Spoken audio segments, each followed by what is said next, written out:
This is a video for people considering applying for the Royal Society of Edinburgh Enterprise Fellowship Programme. My name is Dr. Kevin Parker and my company is called KKi Associates. Together with my colleague, Dr. Tony Alhous, we have been operating in the area of startups, spin-out companies for approximately 25 years, and we've probably carried out something like 500 assignments over that time. In particular, we've been working with the Royal Society of Edinburgh for the last 8 or 9 years, doing application workshops to help people produce better applications for the Royal Society of Edinburgh Enterprise Fellowship Scheme. Thank you. Hello, I'm Tony Alhous. I'm an associate of Kevin's. I've been working with him for about 25 years now, and we've covered a whole range of different technology projects across a whole different range of industries over that time. So we're pretty confident that we've seen most of the questions that you'll be wanting to address in putting your application together for the RSE. The Enterprise Fellowship application form, which is currently online, is divided into 5 sections. We have a video for all of these sections with the exception of section A, which is purely administration. If you have questions on administration, please direct those straight to the Royal Society of Edinburgh themselves. There are over 20, 30, 40 questions on the Enterprise Fellowship application form, and we have broadly color-coded them so that you can see where they fit into the different sections covered by our videos. And this particular video is about intellectual property. I'm going to hand over to Tony to take you through the first few points of the video. Well, hello. Here's the agenda for today. It's quite short, and it's quite a short section of the application form actually, but there's a lot of pitfalls there potentially, so you'll need to keep your wits about you when you're dealing with the area of intellectual property. So the first thing I'm going to cover off is about intellectual property and the RSE Fellowship. Some information about the ownership of IP and legal considerations. Kevin's going to talk you through the types of IP and non-patent intellectual property, and then I'll present a little section on patents and making money from intellectual property. I just wanted to preface this section of the talk with an overview of why intellectual property protection is important. One of the key reasons is because it can be a long-term source of competitive advantage, particularly if you've got a technology-based businesses. This intellectual property gives you 2 benefits. It gives your company protection to stop people coming into the market if they don't have the rights to the intellectual property. And it also means that people can't steal your inventions or pretend to be you. So they can't pass themselves off as being you or by branding themselves in something that's very similar and causing confusion to potential customers. Let me say something about intellectual property in the RSE Fellowship. There are a couple of technical considerations, first of all, on the application form. I thought it'd be worth talking you through what these mean. Background IP, that is the intellectual property that's developed prior to the commencement of the fellowship. And then the second category is foreground intellectual property. That will be anything that's developed during the year of the fellowship. So that's going to be during the year when you're getting funded by the RSE. There's a very important consideration which we've labeled as clean IP. Now this is all about the RSE needing assurance that there's clear ownership and agreed rights to exploit the intellectual property from both the background and the foreground IP, which will enable the company to operate. It's very important to understand that clean IP doesn't mean that it's necessarily just a simple piece of IP. It may just have arisen in the host institution, and that may be where you're doing the fellowship. Or it can have arisen, for example, in 2 previous academic institutions where you've worked or researched, and then you find a host. So the complexity isn't the issue. The important part about clean IP is this is an agreement from all of the parties who have a call on that IP or who have some ownership of it. And they say, yes, if you get to the end of this fellowship, we will have come to an agreement where you can exploit the IP. So this is what the RSE and their reviewers are looking for. They're not looking necessarily for a simple picture, but they're looking for absolute assurance that all the agreements that you need are in place. Another consideration here, this is one which may be important to you, Some of the host institutions will actually want to take a share of the equity of the company as a cost of hosting you for the year. So if you're potentially mobile, that is, you could go to any host institution, it may be one of the issues that you want to discuss with them. That is, what is the cost of you hosting me for the year? And are you going to want to take an equity stake, which may be up to 20%, for example, of the business when it starts up, as the cost of hosting them? The other thing is really an administrative consideration, and that is, don't underestimate the amount of time it'll take to get all the required signatures from the universities or higher education institutions that may have an interest in your project. Although you can fill out the form quite quickly, most of the universities have committee structures, and these can slow down the process for getting the required signatures on the form. So do bear that in mind. Do consider allowing perhaps up to 6 weeks to get each signature on the form. Now, some of the legal stuff. IP ownership is a desperately complex area, so that's the first thing we're going to say, and neither Kevin nor I would claim to be experts. So we do what we're going to advise you to do, and that is to get expert help if you do get into the area of IP ownership. Generally, it's the person who makes the inventive step who owns the rights to the intellectual property, but there are some exceptions. Mostly these relate to contracts of employment or contracts which lead to you being on the premises of the business. So for example, as a postgraduate researcher, you may already have agreed to assign IP rights to the host institution without perhaps being aware of it. So do read the small print and get someone knowledgeable about IP to read the small print for you. Other contracts that you may be signing are also important in determining who owns the rights to IP and the rights to exploit it. As I've already mentioned, clean IP, that is making sure that everything is signed off and everyone is clear that you want to exploit all of the IP that you need to make the business work. That's absolutely essential to a fundable project. There's another consideration here, which is you need to reward the inventors and the managers of the new company. And it's also possible that the university will be wanting to get a return from their investment of time and money in the project. So the considerations are about, well, how is the equity going to be split at the time when the business first sets up? Many universities will assign the IP to the spin-out company, and then what they'll do is they'll say, well, if the spin-out doesn't work for some reason, they will take the IP back and they'll have another go at starting another business using that IP at a later date. So that's a reversion clause. So again, it's something to consider. What exactly is the arrangement for dealing with the IP should you get to the end of the project and want to start a business? This is another bear trap I really need to mention. This is about confidentiality. One of the things which I hope you know is that you really can't publish anything before you've applied for a patent. Now, one of the ways you can put a ring fence around the information you have is by having a confidentiality agreement, or something sometimes called a non-disclosure agreement. And this enables you to go and talk to potential customers and suppliers. Essentially what it does is it puts a ring fence around your information. They sign an agreement saying they will keep your information secret for 3 or 5 years, and they will not try to exploit it or use it in any way or bring it into the public domain. So what matters from the point of view of patenting is what's in the public domain. And if you have a non-disclosure agreement, that really means that the information shouldn't be coming into the public domain and your information will be protected. This is a great way of discussing inventions prior to patenting, because what you're wanting to do there is make sure, again, that the information doesn't come into what's called the public domain.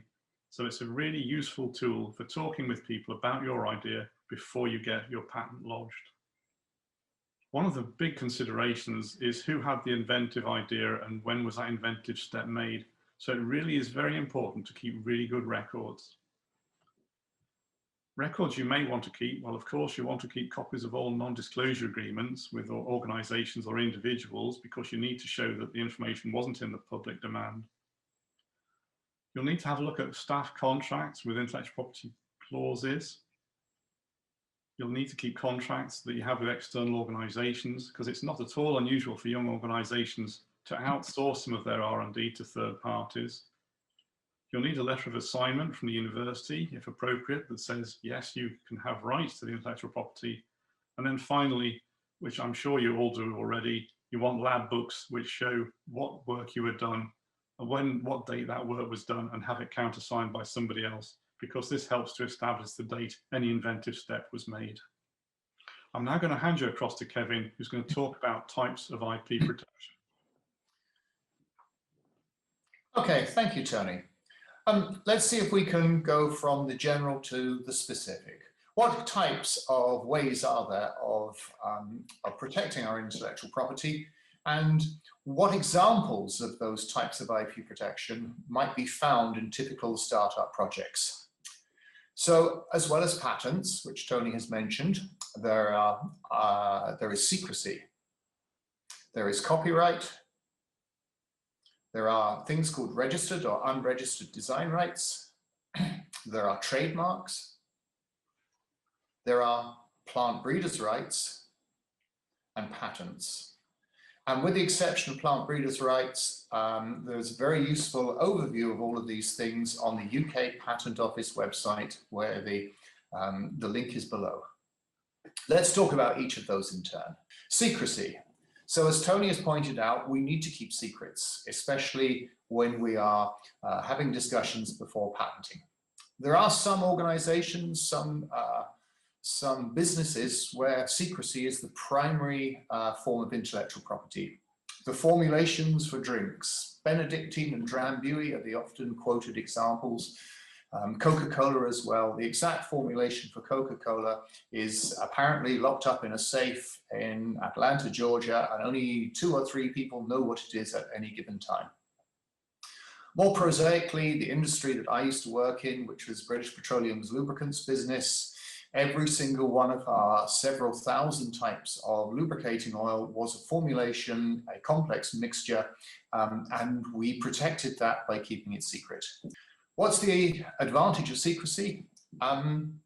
It's cheap and it can last for a long time. What are the disadvantages? You can only really use it when you're absolutely confident that no one can reverse engineer or analyze your product and find out exactly what's in it. With our lubricating oils, we estimated there were something like 50,000 different components in there, so it was fairly safe. But you wouldn't use this as your sole method of protection, for example, for a new drug. But as Tony has pointed out, you have to maintain secrecy in your employee contracts and in your non-disclosure agreements with third parties prior to getting patents. There is a specific form of secrecy or intellectual property called know-how. Know-how is the knowledge gained by your employees during the course of their employment. For example, the best way to set up a test reactor. Now, I mentioned my history as a lubricants chemist. Tony used to do a job called pyrometallurgy, which involves dealing with very, very large quantities of extremely hot metal. A tank, which at various times could contain up to 500 kilograms of molten lead. One of the important bits of know-how that Tony gained during his employment was not to switch on the electric motor too hard, too fast at the beginning of the reaction, because otherwise it would spray 400 kilos of molten lead all across the floor of the reactor building.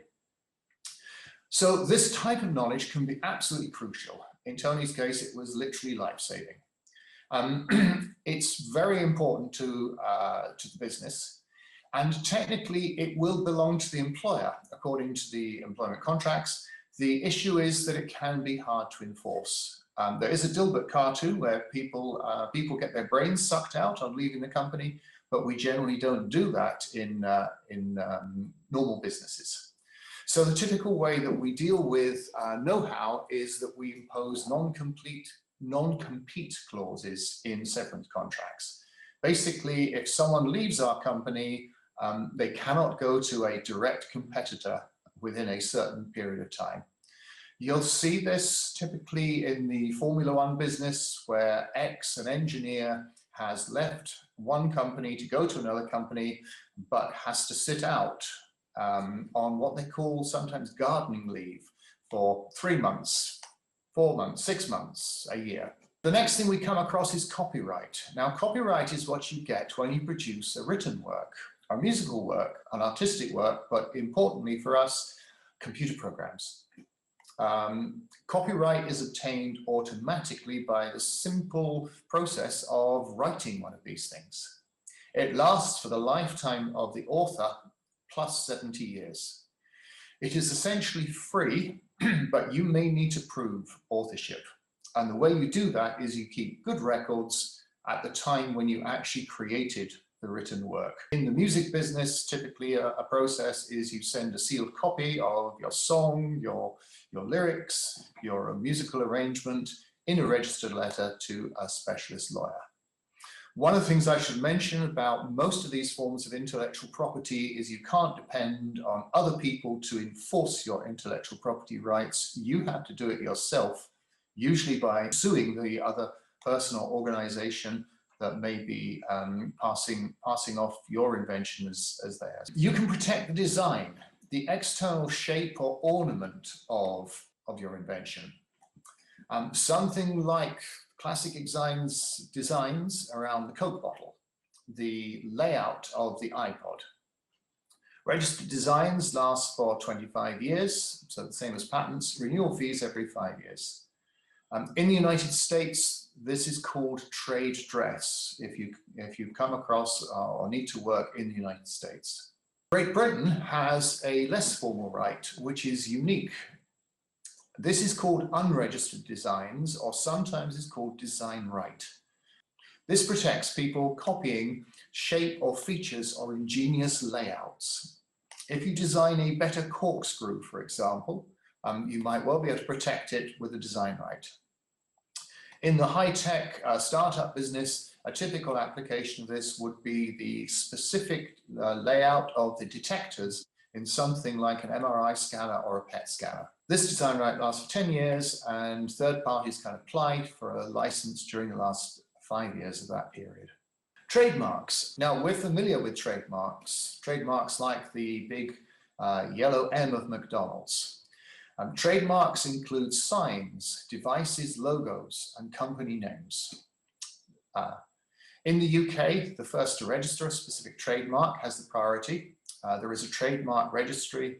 And again, as I mentioned in the last couple of slides, it's up to you, the owner of the trademark, to bring an action against anyone who is misusing your trademark as in a passing off case. There are restrictions on the protection. For example, it's considered quite acceptable to have a similar trademark in a very different industry.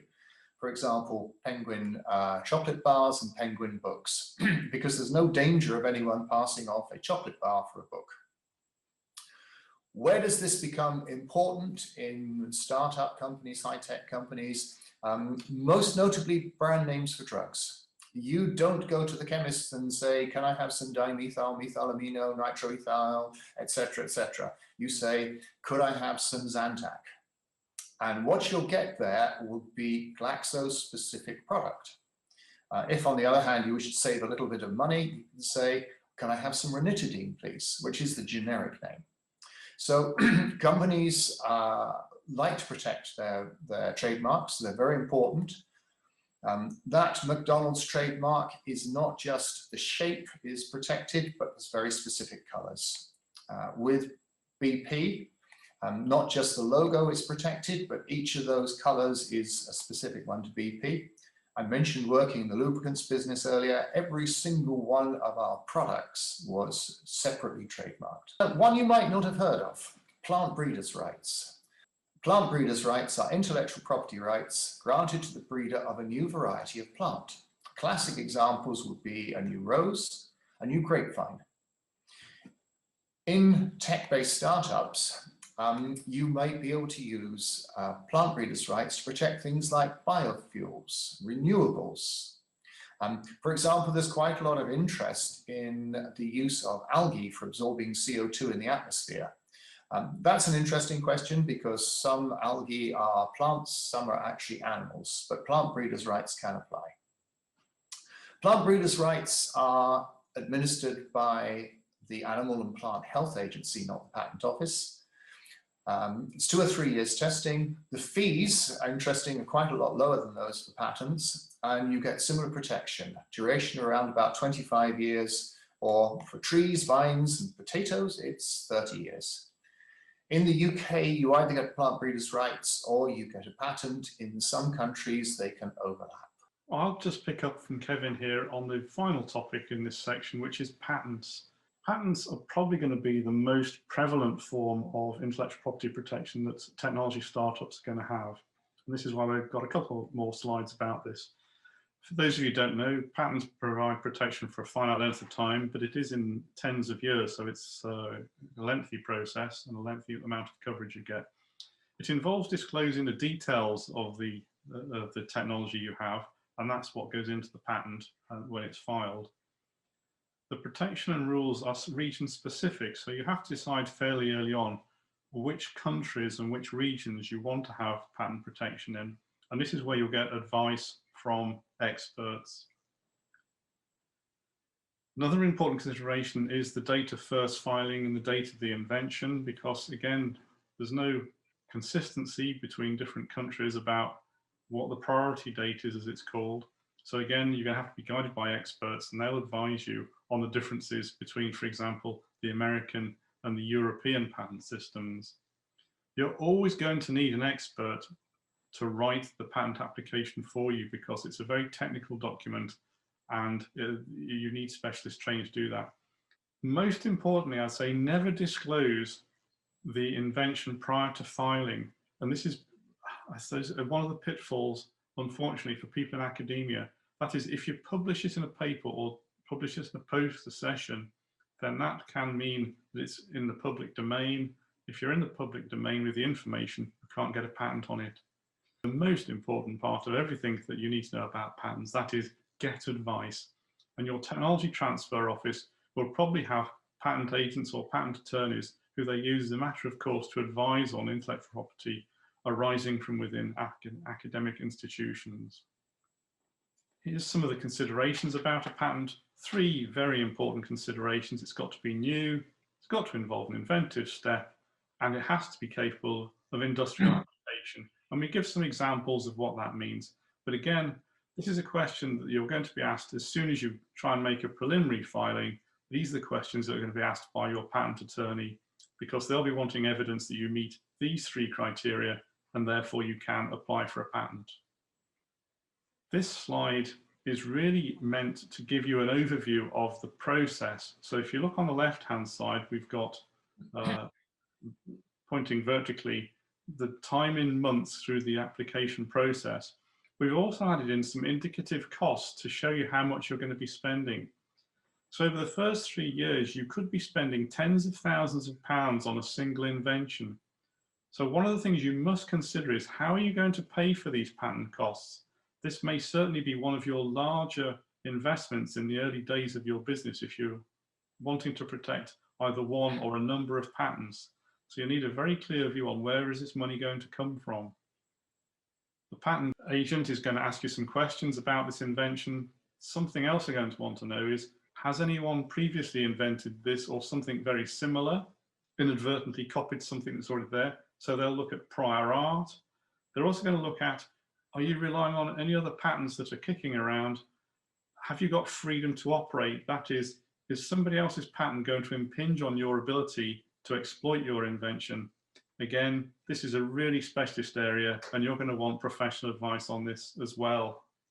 I've already mentioned the reasons for being concerned about IP is to keep competitors out, but it also gives you potentially another source of income. You may want to license out your intellectual property to a third party so that they can exploit it. The intellectual property itself has a value. So from the point of view of an accountant, it will have a value on the balance sheet. So it will show as an asset for the company, which will decline in value over time as the patent runs out. But certainly you may want to sell or license intellectual property to customers, and this may be your model for the entire company. It's not unknown for companies simply to be developers of intellectual property and for them just to license it out.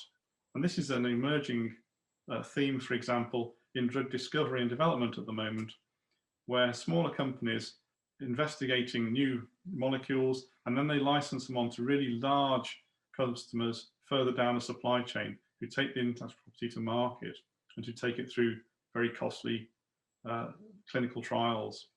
So there are various ways of making money from IP, but the first thing is you've got to get it secured and make sure that you own the rights to exploit it. A quick recap on what you need to know about IP.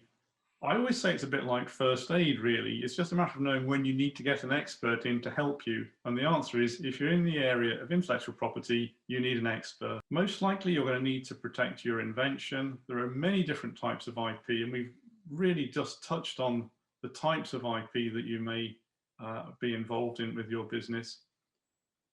The ownership of the intellectual property is a really difficult area, and it needs to be contractually clear, and you need to make sure that you're protecting the intellectual property that you have. Patents are most important. You have to keep good records, and I mean good written records. Get advice. If you take nothing else away from our presentation today, I think this is the key. Get advice from someone who knows about the area. So the university's commercial or technology transfer office is a great place to start.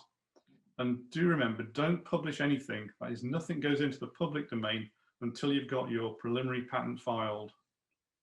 We're at the end of the presentation now. I just thought I'd recap where we've been. We've talked about intellectual property and its relationship to the Enterprise Fellowship. And we've talked about some of the basics in intellectual property that you need to know. If you have any questions about this presentation, you should take those questions directly to the RSE, who'll be able to answer your questions. Thanks very much for your attention.